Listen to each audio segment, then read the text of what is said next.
Hello बच्चों, आज हम शुरू कर रहे हैं क्लास 12 बायोलॉजी का chapter 2 that is human reproduction. इस वीडियो में हम पूरा चैप्टर कवर करेंगे, यानी कि ये वीडियो वन शॉट होने वाली है ह्यूमन रिप्रोडक्शन चैप्टर की, सो दैट कि इस चैप्टर की जितनी भी टर्मिनोलॉजीज़ हैं, जितने भी कॉन्सेप्ट्स हैं, वो आपकी क्लियर हो सके और आपको एक हेल्प मिलेगी आंसर्स करने में, किस में, स्कूल एग्ज़ाम्स में, बोर्ड एग्ज़ाम्स में, उसके अलावा नीट के आंसर्स करने में भी आपको बहुत ज़्यादा हेल्प मिलेगी। तो इस वीडियो में लास्ट तक बने रहिएगा ताकि आपकी जितनी भी टर्मिनोलॉजी इस चैप्टर में यूज़ होंगी, जितने भी कॉन्सेप्ट्स होंगे वो क्लियर हो सकें। तो आज अब हम शुरू करते हैं हमारा first topic that is male reproductive system. सबसे पहले हम ये पढ़ते हैं जो मेल रिप्रोडक्टिव सिस्टम है वो लोकेटेड कहाँ पर होता है। तो जो मेल रिप्रोडक्टिव सिस्टम है वो पेल्विस रीजन में लोकेटेड होता है। इसके जो कुछ पार्ट्स हैं उसमें क्या आता है, पेयर ऑफ टेस्टीज आता है, एसेसरी डक्ट्स आता है, ग्लैंड्स आता है, उसके अलावा एक्सटर्नल जेनिटेलिया आता है। अब ये जो टेस्टीज है ये सिचुएटेड होती है एक एब्डोमिनल कैविटी के बाहर एक पाउच में, जिसको हम स्क्रोटम कहते हैं। इसका रीज़न क्या है? इसका रीज़न ये है कि जो हमारा स्पर्मेटोजेनेसिस की जो प्रोसेस है उसको एक लोअर टेम्परेचर चाहिए होता है as compared to the body. Body का जो हमारा टेम्परेचर होता है उससे कम टेम्परेचर चाहिए होता है, 2 से 2.5 डिग्री सेल्सियस तक।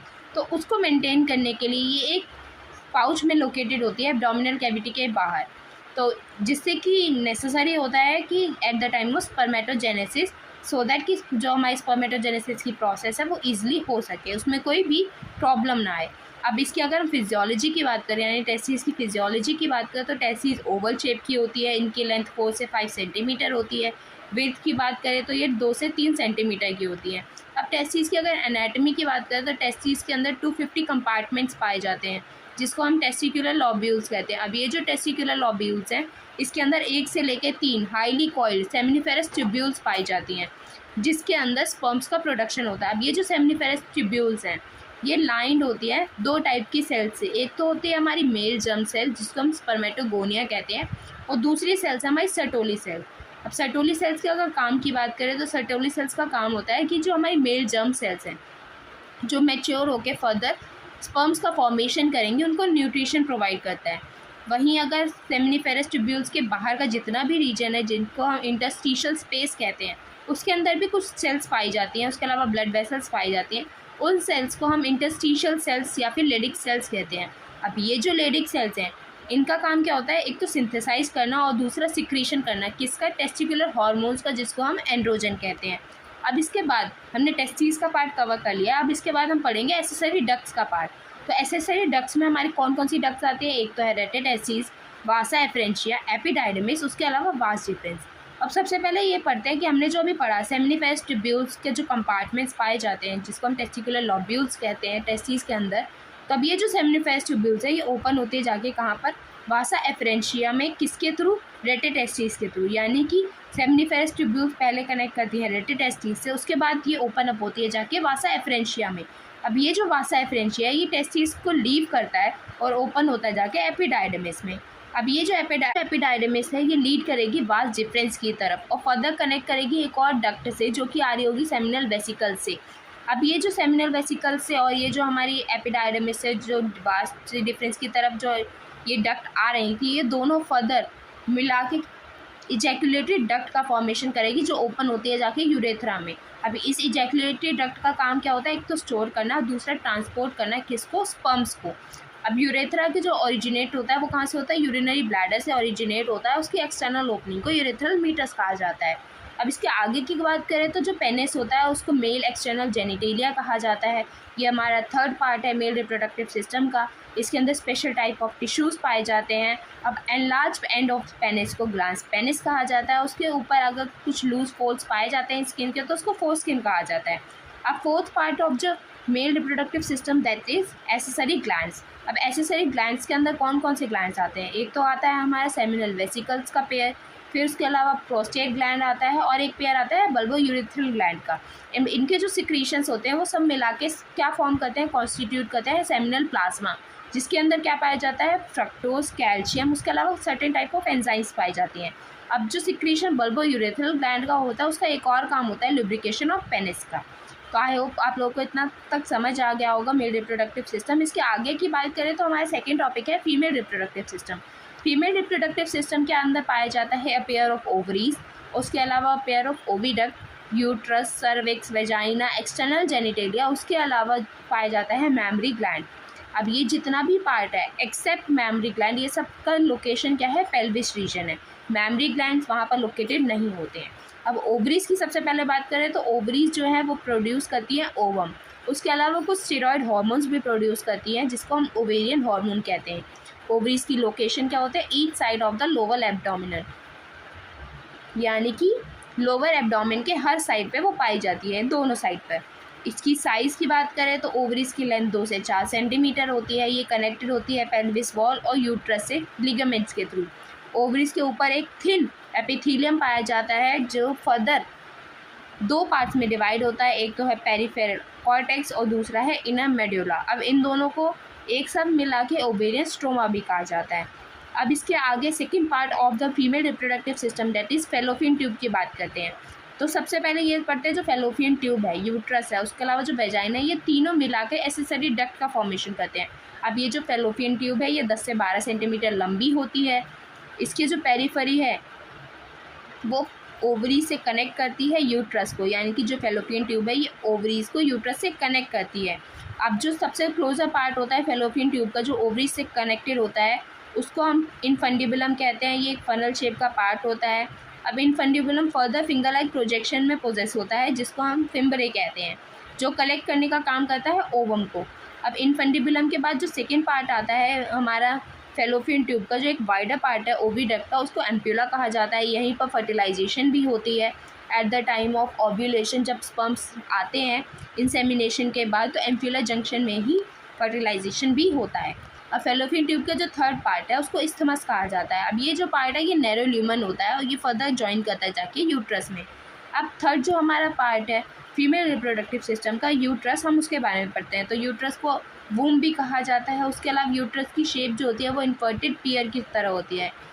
अब इसके आगे यूट्रस की अगर वॉल्स की बात की जाए तो यूट्रस की जो वॉल्स है उसमें 3 वॉल्स आती हैं, पेरीमेट्रियम, मायोमेट्रियम और एंडोमेट्रियम। पेरीमेट्रियम जो है वो एक्सटर्नल थिन मेम्ब्रेनस लेयर है।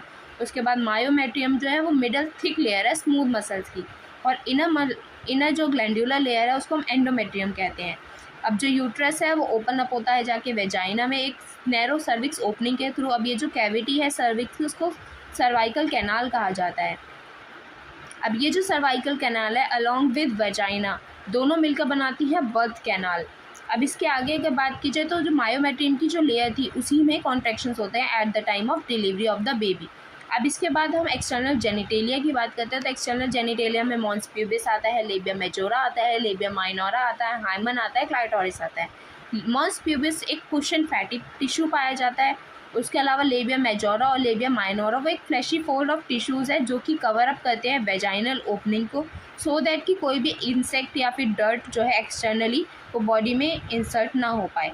अब उसके बाद हाइमन और जो क्लाइटोरिस का पार्ट है, क्लाइटोरिस एक थिन फिंगर लाइक प्रोजेक्शन होती है और हाइमन की एक लेयर पाई जाती है वेजाइनल की ओपनिंग के ऊपर, ये एक मेम्ब्रेनस लेयर होती है।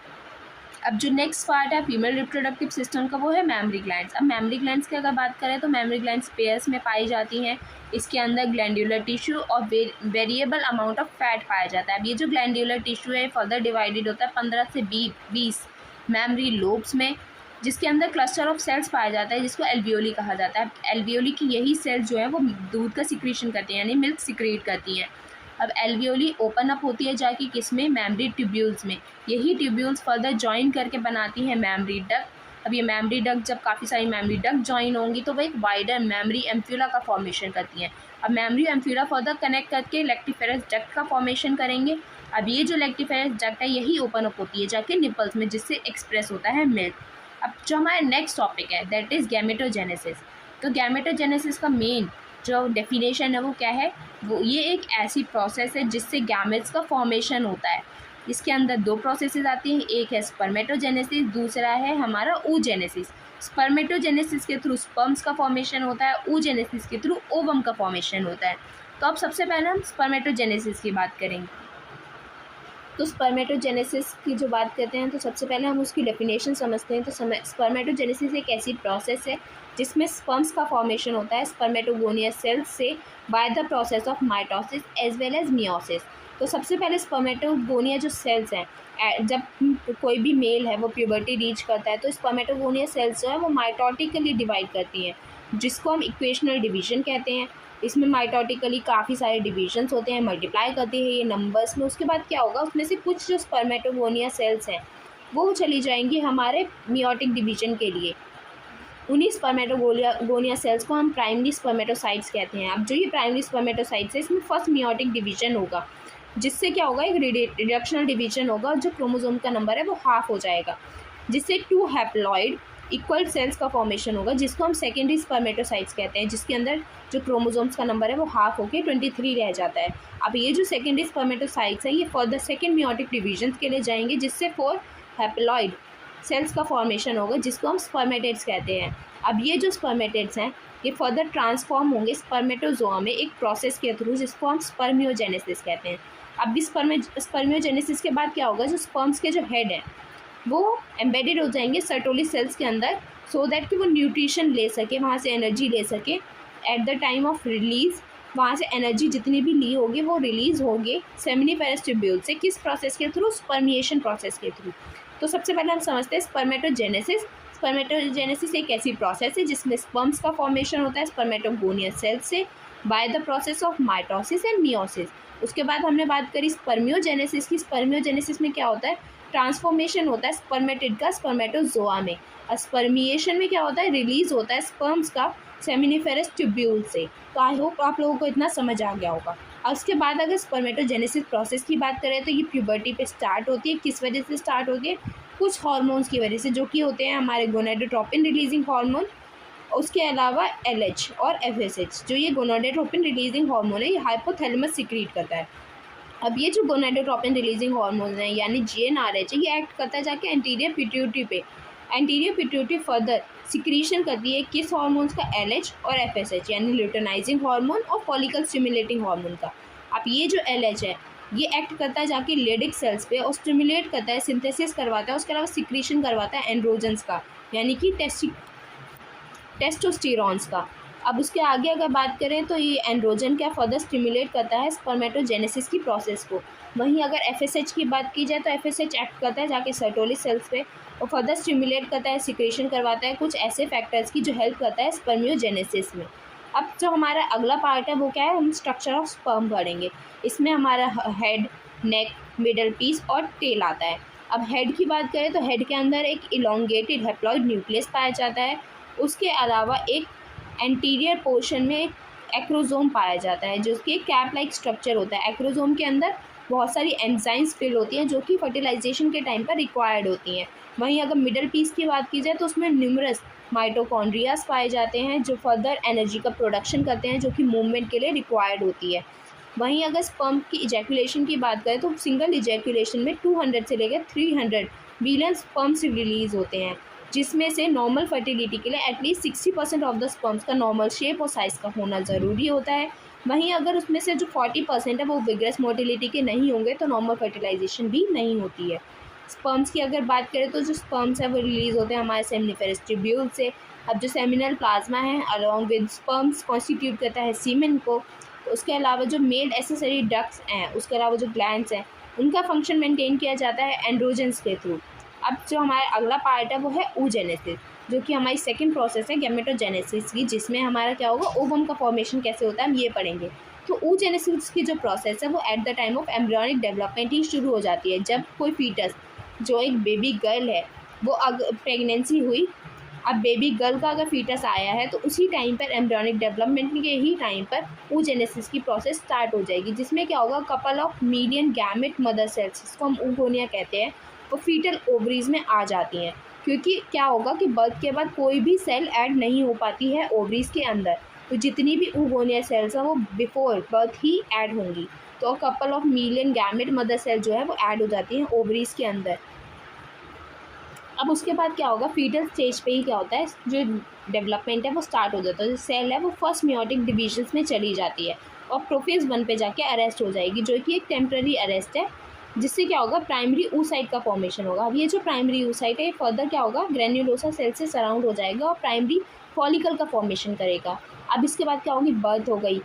बर्थ के बाद हमारा फीटल स्टेज निकल गई। प्यूबर्टी होने के बाद क्या होगा, अभी इसमें जो हमारे million of gamete mother cells add हुए थे, अब उसमें से सिर्फ 60,000 से लेके 80,000 प्राइमरी फॉलिकल्स तक ही बचेंगे ओवरीज के अंदर। अब ये जो प्राइमरी फॉलिकल्स है फर्दर और ज़्यादा ग्रेनुलोसा सेल्स की लेयर से सराउंड हो जाएगा और सेकेंडरी फॉलिकल का फॉर्मेशन करेगा, जिसके अंदर एक थीका भी पाया जाएगा। अब ये जो सेकेंडरी फॉलिकल है ये फर्दर ट्रांसफॉर्म होगा हमारे टर्शरी फॉलिकल में, जिसके अंदर एक फ्लूइड फिल्ड कैविटी पाई जाएगी, जिसको एंट्रम कहा जाता है। अब ये जो थीका लेयर है ये फर्दर हमारा ऑर्गेनाइज होगी इनर थीका इंटरना और आउटर थीका एक्सटर्ना में। जो थर्ड हमारा टर्शरी फॉलिकल बना था, टर्शरी फॉलिकल के बनने के साथ साथ जो हमारी फर्स्ट मियोटिक डिवीजन है वो भी कंप्लीट हो जाएगी और एक सेकेंडरी oocyte, उसके अलावा एक हमारी फर्स्ट पोलर बॉडी का फॉर्मेशन होगा। ये एक अनइक्वल डिवीजन होता है। उसके बाद अगर हम बात करें तो जो सेकेंडरी oocyte है ये फर्दर ओवम में ट्रांसफॉर्म होगा। कब? जब फर्टिलाइजेशन होने वाला होगा। अगर फर्टिलाइजेशन होता है तभी ओवम का फॉर्मेशन होगा, अदरवाइज सेकेंडरी oocyte ही बॉडी से रिलीज आउट हो जाता है, ओवम का फॉर्मेशन नहीं होगा। अगर प्रेगनेंसी होने वाली होगी यानी फर्टिलाइजेशन होने वाला होगा तभी सेकेंडरी oocyte जो फर्दर अपना सेकेंड मियोटिक डिवीजन कंप्लीट करके ओवम का फॉर्मेशन करता है। तो अब क्या होगा, जो टर्शरी फॉलिकल बना था इसके आसपास चेंजेस होते हैं और मैच्योर फॉलिकल का फॉर्मेशन होता है, जिसको हम ग्राफियन फॉलिकल भी कहते हैं। अब ये सेकेंडरी oocyte के आसपास एक और मेम्ब्रेन की लेयर बन जाती है, जिसको जोना पेल्यूसिडा कहा जाता है। अब जो सेकेंडरी oocyte है वही हमारा eight the time of ovulation release होता है ओवरीज से। तो आई होप आप लोगों को इतना समझ आ गया होगा, स्पर्मेटोजेनेसिस और oogenesis की प्रोसेस समझ आ गई होगी। अब इस फ्लो चार्ट के थ्रू हम एक बार और क्लैरिफाई करते हैं। तो सबसे पहले स्पर्मेटोजेनेसिस की अगर प्रोसेस की बात करें तो वो at the time of puberty start होती है, जिसमें क्या होगा, सबसे पहले माइटोटिस डिवीजन होगा, जिसमें माइटोसिस की डिफ्रेंसिएशंस होती है और जिससे क्या होगा, नंबर्स को इंक्रीज़ किया जाता है और प्राइमरी स्पर्मेटोसाइट्स का फॉर्मेशन होगा। अब ये जो प्राइमरी स्पर्मेटोसाइट्स हैं ये फर्स्ट मियोटिक डिवीजन्स में जाएंगे और सेकेंडरी स्पर्मेटोसाइट्स का फॉर्मेशन करेंगे, जो कि नंबर में हैप्लॉइड होंगे। अब ये secondary spermatocytes further second meiotic divisions में जाएंगे और स्पर्मेटिड्स का फॉर्मेशन करेंगे। अब ये स्पर्मेटिड्स ट्रांसफॉर्म करेंगे स्पर्मेटोजोआ में bye the process of spermiation. अब अगर वहीं बात हम oogenesis की करें तो oogenesis at the time of embryonic development ही शुरू हो जाती है, जिसमें क्या होगा, जो हमारा ओवोनिया सेल्स हैं वो फर्दर डिवाइड करना शुरू करती हैं, फर्स्ट मियोटिक डिविजन्स में चली जाती हैं और प्रोफेज 1 पे जाके अरेस्ट हो जाती है eight the time of embryonic stage. अब प्रोफेज 1 पे अरेस्ट होने के बाद प्राइमरी फॉलिकल का फॉर्मेशन होगा प्राइमरी oocyte से, फिर सेकेंडरी फॉलिकल बनता है, देन टर्शरी फॉलिकल बनता है। जब ये टर्शरी फॉलिकल बनता है तो eight the time of puberty तभी हमारा जो है प्राइमरी oocyte जो था वो सेकेंडरी oocyte का फॉर्मेशन करता है। उसके अलावा एक फर्स्ट पोलर बॉडी का फॉर्मेशन होता है। अब ये सेकेंडरी oocyte ओवम और सेकेंड पोलर बॉडी का फॉर्मेशन तब करेगी जब रिप्रोडक्टिव लाइफ होगी, यानी कि फर्टिलाइजेशन होने वाला होगा।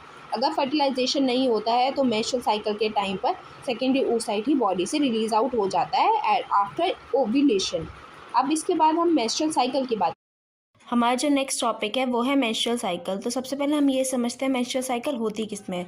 तो मेंस्ट्रुअल साइकिल फीमेल प्राइमेट्स में होती है, जिसके एग्जांपल्स हैं मंकीज़, एप्स और उसके अलावा human beings. First menstrual cycle जो प्यूबर्टी रीच करने के बाद होती है उसे मेनाज कहा जाता है। मेंस्ट्रुअल साइकिल एवरी 28 से 29 डेज पे रिपीटेड साइकिल है।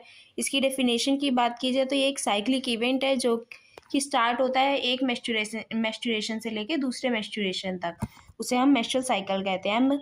हम जो मेंस्ट्रुअल साइकिल की जो पूरी प्रोसेस है वो इस ग्राफ या फिर इस डायग्राम के थ्रू समझेंगे।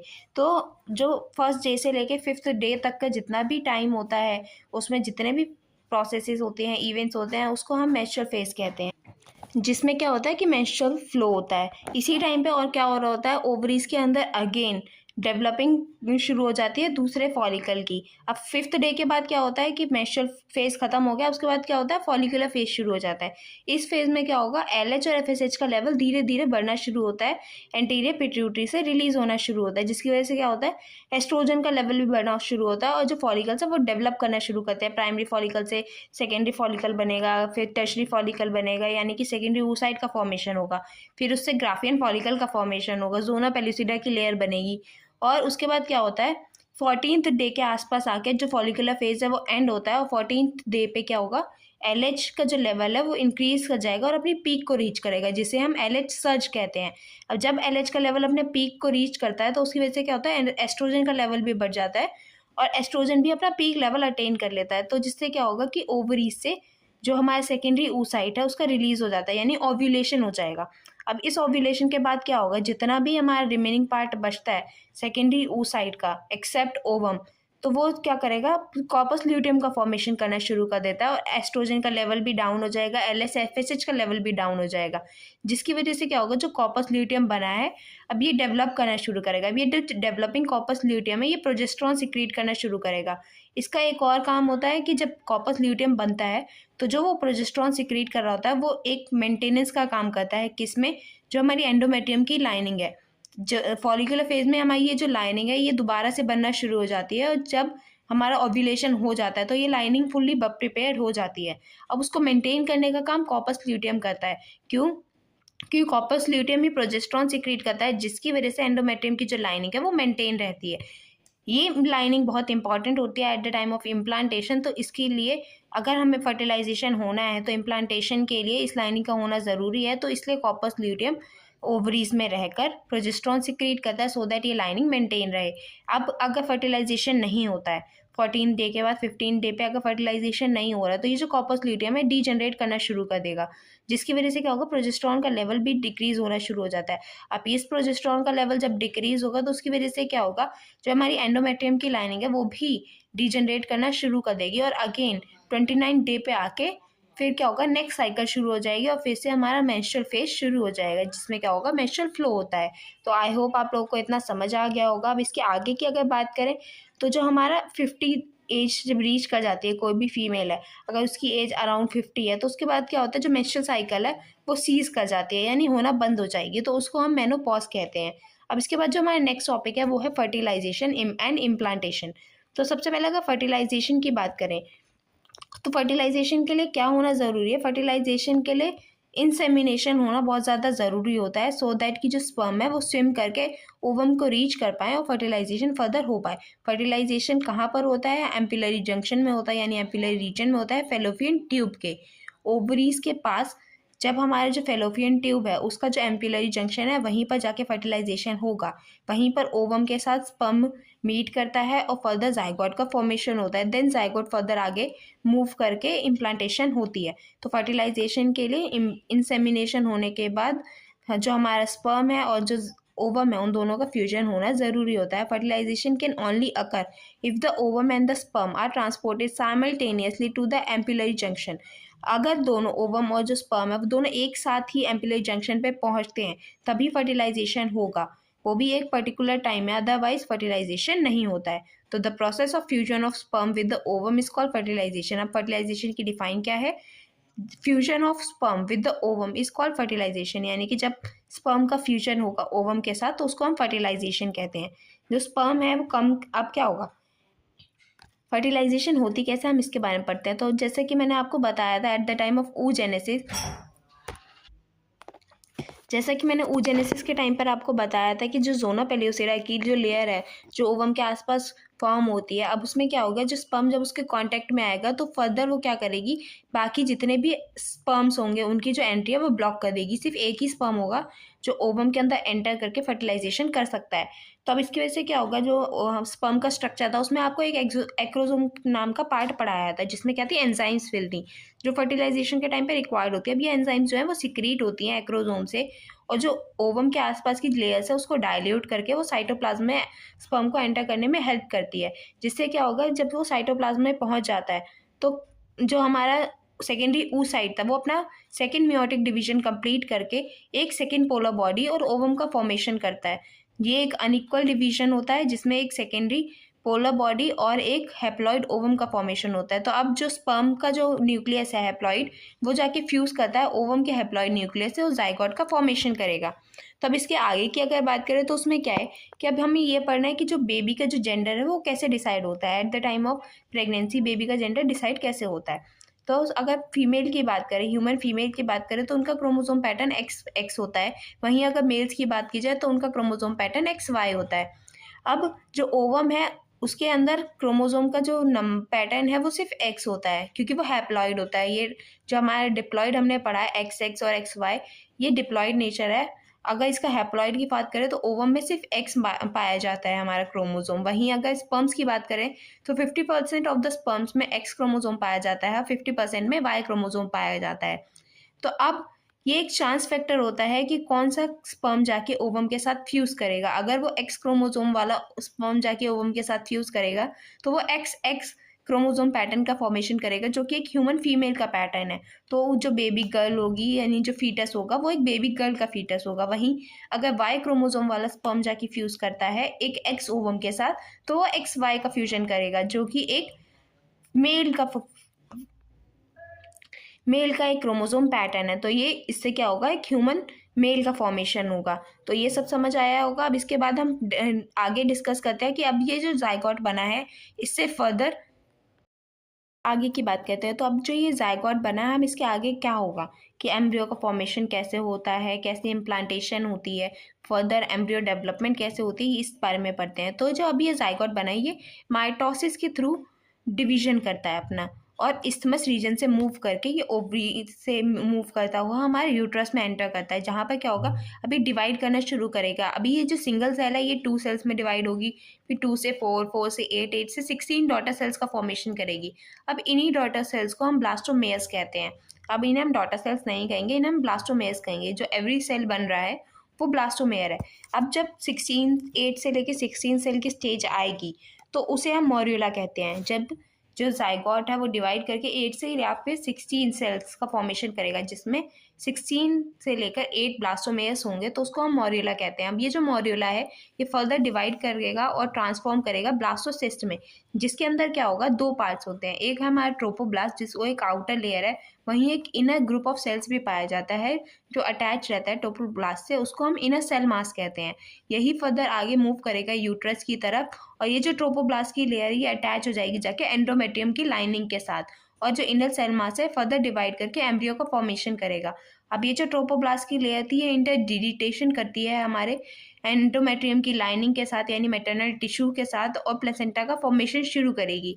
आफ्टर अटैचमेंट क्या होगा, जो यूट्राइन सेल डिवाइड करेगी रैपिडली और कवर कर देगी पूरे ब्लास्टोसिस्ट को। ये जो ब्लास्टोसिस्ट था इसके आसपास पूरी जो मैटरनल लाइनिंग है यानी यूट्राइन सेल्स हैं वो डिवाइड करके रैपिडली पूरे ब्लास्टोसिस्ट को कवर कर देगी और अपने एंडोमेट्रियम की लाइनिंग के अंदर एम्बेडेड कर लेगी। इसी को हम इम्प्लांटेशन कहते हैं, जो कि फर्दर प्रेगनेंसी को लीड करता है। अब प्रेगनेंसी हो गई, इम्प्लांटेशन हो गई। अब उसके बाद क्या होगा, इम्प्लांटेशन होने के बाद अभी मैंने जो आपको बताया जो ट्रोपोब्लास्ट की लाइनिंग है उसमें फिंगर लाइक प्रोजेक्शंस बनना शुरू हो जाते हैं। यही फिंगर लाइक प्रोजेक्शंस को हम क्या कहते हैं, कोरियोनिक विलाई कहते हैं। अब इन्हीं कोरियोनिक विलाई के आसपास सराउंड कर देता है यूट्राइन टिश्यू और मैटरनल ब्लड, जिसकी वजह से क्या होता है इन दोनों के बीच में इंटरडिजिटेशन हो जाते हैं। इंटरडिजिटेशन का मतलब क्या है, जब आप दोनों हैंड की जो दोनों फिंगर्स हैं, सारी फिंगर्स उसको आपस में क्लोजली कांटेक्ट में लाएंगे तो उसे इंटरडिजिटेशन कहते हैं। तो इससे क्या होगा, एक स्ट्रक्चरल और फंक्शनल यूनिट का फॉर्मेशन होता है एम्ब्रियो और मैटरनल बॉडी के बीच, जिसको हम प्लेसेंटा कहते हैं। अब यही प्लेसेंटा का काम क्या है, सप्लाई करना ऑक्सीजन और न्यूट्रिएंट को एम्ब्रियो के लिए, और एम्ब्रियो से वापस क्या लेकर आता है, कार्बन डाइऑक्साइड और एक्सक्रीटरी वेस्ट। तो अब इससे क्या होगा, जो प्लेसेंटा है वो सप्लाई करेगा ऑक्सीजन और न्यूट्रिएंट सो दैट जो बेबी है यानी जो एम्ब्रियो है वो फर्दर ग्रो कर सके, और उसका जो एक्सक्रीटरी वेट है वो मदर की बॉडी में जाके रिलीज कर देता है। इसके अलावा प्लेसेंटा का एक और काम होता है, प्लेसेंटा एक एंडोक्राइन टिश्यू का भी फंक्शन करता है, जिसकी वजह से सेवरल हार्मोन्स का भी सिक्रीशन होता है, जो कि है हमारा human chorionic gonadotropin, human placental lactogen, oestrogen, progesterone. उसके अलावा एक और हार्मोन है जिसका नाम है रिलैक्सिन। इन सब का भी सिक्रीशन हमारा जो प्लेसेंटा है वो करता है। जो HCG है या फिर HPL है, उसके अलावा जो रिलैक्सिन है, ये सिर्फ वही हार्मोन्स है जो प्रेगनेंसी के टाइम पर ही वुमेन्स में रिलीज होते हैं, अदरवाइज वो रिलीज नहीं होते हैं। अब कुछ ऐसे भी हार्मोन्स हैं जो ऑलरेडी बॉडी में पहले से प्रेजेंट होते हैं, लेकिन उनका जो नंबर है, उनका जो लेवल है वो इंक्रीज कर देता है सेवरल फोल्ड्स वो इंक्रीज हो जाता है। क्यों, सो दैट की जो मैटरनल बॉडी है वो सपोर्ट कर सके फीटल की ग्रोथ को, और ये असेंशियल भी होता है मेटाबॉलिक चेंजेस के लिए मदर्स के अंदर, और मेंटेन करता है प्रेगनेंसी को। अब इसके आगे की बात करें तो उसमें इसके आगे हमें पढ़ना है कि जो इनर सेल मास था वो फर्दर डिफ्रेंशिएट करेगा एक एक्टोडर्म यानी आउटर लेयर में और एक इनर लेयर में, जिसको हम एंडोडर्म कहते हैं। फर्दर उसके बाद क्या होगा, इसके अंदर एक और डिफ्रेंशिएशन होकर क्या होगा, मीसोडर्म का फॉर्मेशन होगा, जो कि मिडल लेयर है। अब इसी मिडल लेयर के अलावा जो हमारे इनर सेल मास था उसमें कुछ सेल्स ऐसे भी होते हैं जिसको हम स्टेम सेल्स कहते हैं, जिसके अंदर एक पोटेंसी होती है कि वो किसी भी टिश्यू या ऑर्गन का फॉर्मेशन कर सकता है। अब क्या हुआ, इम्प्लांटेशन हो गया, फर्दर जाइगोट से एम्ब्रियो का फॉर्मेशन भी हो गया। अब एम्ब्रियो के बाद क्या होगा, 1 मंथ प्रेगनेंसी के बाद जो एम्ब्रियो है उसमें हार्ट का फॉर्मेशन हो जाता है। तो इसको हम कैसे सुन सकते हैं, हार्ट की साउंड हम सुन सकते हैं आफ्टर 1 मंथ। किसकी हेल्प से, एक स्टेथोस्कोप की हेल्प से हम प्रेग्नेंट वुमेन में 1 मंथ के बाद हार्ट की साउंड को सुन सकते हैं। सेकेंड मंथ में क्या होता है, फीटस की डेवलपमेंट शुरू हो जाती है और लिम्ब्स यानी कि हाथ पैर का फॉर्मेशन शुरू हो जाता है। उसके अलावा फिंगर्स का भी, डिजिट्स का भी फॉर्मेशन शुरू हो जाता है। जब 12th वीक एंड होगा यानी कि फर्स्ट ट्राइमेस्टर खत्म होता है तो most of the major organs का भी फॉर्मेशन खत्म हो जाता है, यानी कि जिसका एग्जांपल है लिम्ब्स का फॉर्मेशन हो जाता है, एक्सटर्नल जेनिटेलिया का ऑर्गन का फॉर्मेशन भी हो जाता है। First movement of the foetus appear होती है। उसके अलावा हेयर्स और हेड का जो अपीयरेंस है वो यूजुअली अकर होता है 5th मंथ में। अब जब सेकेंड ट्राइमेस्टर खत्म होता है यानी कि 24th वीक में क्या होगा, तो बॉडी है जो वो हेयर्स से कवर हो जाती है, फाइन हेयर्स का फॉर्मेशन हो जाता है, आईलिड्स जो है वो सेपरेट हो जाते हैं, आईलिड्स का फॉर्मेशन हो जाता है। और जब 9th वीक यानी 9th मंथ जब खत्म होता है प्रेगनेंसी का, तो फीटस जो है फुली डेवलप हो जाता है और रेडी हो जाता है डिलीवरी के लिए। अब इसके बाद हम डिलीवरी यानी पार्चुरेशन के बारे में पढ़ेंगे, उसके अलावा लैक्टेशन के बारे में पढ़ेंगे। तो एवरेज ड्यूरेशन जो है ह्यूमन प्रेगनेंसी की वो 9 मंथ्स मानी जाती है, जिसको हम गेस्टेशन पीरियड कहते हैं। अब इसके बाद क्या होता है, विग्रस कॉन्ट्रैक्शंस होने शुरू हो जाते हैं हमारे यूट्रस के अंदर, जो कि एक एंड है प्रेगनेंसी का, जिसके बाद क्या होता है, डिलीवरी ऑफ द फीटस हो जाती है। The process of delivery of the foetus is called parturition. Parturition ही एक प्रोसेस है जिसके थ्रू जो फीटस की डिलीवरी है वो होती है। पार्चुरेशन में क्या होता है, कॉम्प्लेक्स न्यूरो एंडोक्राइन मैकेनिज्म के थ्रू हमारे पार्चुरेशन होता है। कैसे इंड्यूस होता है, क्योंकि इस टाइम पे कुछ हार्मोन्स हैं जो सिक्रीट होते हैं हमारे बॉडी के थ्रू, जो पार्चुरेशन में हेल्प करते हैं। अब कुछ ऐसे जो सिग्नल्स हैं जो पार्चुरेशन के टाइम पे शुरू होता है फीटस के थ्रू, उसके अलावा प्लेसेंटा भी इंड्यूस करता है जिसको माइल्ड यूट्राइन कॉन्ट्रैक्शंस कहते हैं, और फर्दर कहा जाता है उन्हें फीटल इजेक्शन रिफ्लेक्स, जिसकी जो ट्रिगर करते हैं हमारे ऑक्सीटोसिन को लेवल को, जो फर्दर रिलीज होता है हमारे मैटरनल पिट्यूटरी से, जिसकी वजह से क्या होगा, जो मैटरनल पिट्यूटरी है वो ऑक्सीटोसिन रिलीज करना शुरू कर देगी, जो यूट्राइन मसल्स पे जाके एक्ट करेगा और फर्दर यूट्राइन कॉन्ट्रैक्शंस को स्टिमुलेट करता है। जिससे क्या होगा, ये कंटिन्यूस प्रोसेस हो जाती है कि रिफ्लेक्स हो रहे हैं तो और ज़्यादा ऑक्सीटोसिन रिलीज होगा, फिर फर्दर रिफ्लेक्स होंगे तो और स्ट्रॉन्गर कॉन्ट्रैक्शंस होती हैं, जिसकी वजह से क्या होगा, डिलीवरी ऑफ द फीटस हो जाती है यूट्रस से बर्थ कैनाल के थ्रू, जिसको हम पार्चुरेशन कहते हैं। अब पार्चुरेशन के बाद क्या होगा, अब बेबी की डिलीवरी हो गई, पार्चुरेशन हो गया, प्लेसेंटा भी एक्सपेल आउट हो जाता है यूट्रस से। उसके बाद क्या होगा, बेबी की फीडिंग कैसे शुरू होती है, जो मैमरी ग्लैंड्स हैं फीमेल की वो अंडरगो करती हैं डिफरेंशिएशन प्रेगनेंसी के बाद और प्रेगनेंसी के टाइम पे भी, और मिल्क का प्रोडक्शन शुरू करती हैं eight the time of end of the pregnancy, जिसको हम लैक्टेशन कहते हैं। अब तो लैक्टेशन के टाइम पे क्या होगा, फीमेल की हेल्प की जाती है in feeding the new born. अब जो स्टार्टिंग के कुछ दिन होते हैं डिलीवरी के बाद के, उसको हम क्या कहते हैं, उस टाइम पे जो मिल्क सिक्रीट होता है उसको हम कोलोस्ट्रम कहते हैं। अब इसके बाद हम मेमोरी ग्लैंड्स की बात करें, अब डिलीवरी के बाद पार्चुरेशन हो गया तो अब बेबी को फीड करने की बात आएगी, तो उसके लिए मेमोरी ग्लैंड्स जो हैं वो फीमेल की अंडरगो करती हैं डिफ्रेंसिएशन, यानी कि उनके अंदर डिफ्रेंसिएशन हो जाता है। कब, प्रेगनेंसी के टाइम पर भी होता है और उसके बाद एंड ऑफ प्रेगनेंसी जब हो रही होती है तब भी उसके अंदर डेवलपमेंट होता है, डिफ्रेंसिएशन होता है और मिल्क का जो प्रोडक्शन है वो शुरू हो जाता है, जिसको हम लैक्टेशन कहते हैं, जो कि हेल्प प्रोवाइड करता है बेबी को फीड करने के लिए। अब जो फर्स्ट इनिशियल डेज होते हैं आफ्टर डिलीवरी, जिसमें मिल्क का जो प्रोडक्शन होता है उस मिल्क को हम कोलोस्ट्रम कहते हैं, जिसके अंदर सेवरल एंटीबॉडीज़ पाई जाती हैं जो कि बहुत ज़्यादा ज़रूरी होते हैं, सो दैट कि जो न्यूबॉर्न बेबी है उसके अंदर रेजिस्टेंस हो सके कुछ ऐसे बैक्टीरिया से जो एनवायरनमेंट पे पाए जाते हैं।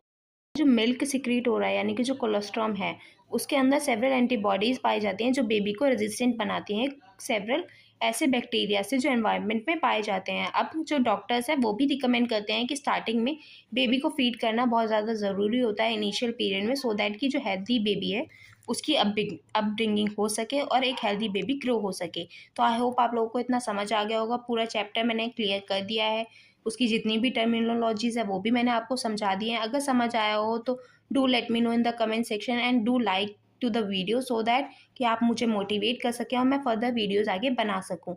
अगर समझ आया हो तो चैनल को भी सब्सक्राइब करिएगा, बेल आइकन प्रेस कर दीजिएगा ताकि नेक्स्ट वीडियो आपको टाइम से मिल सके।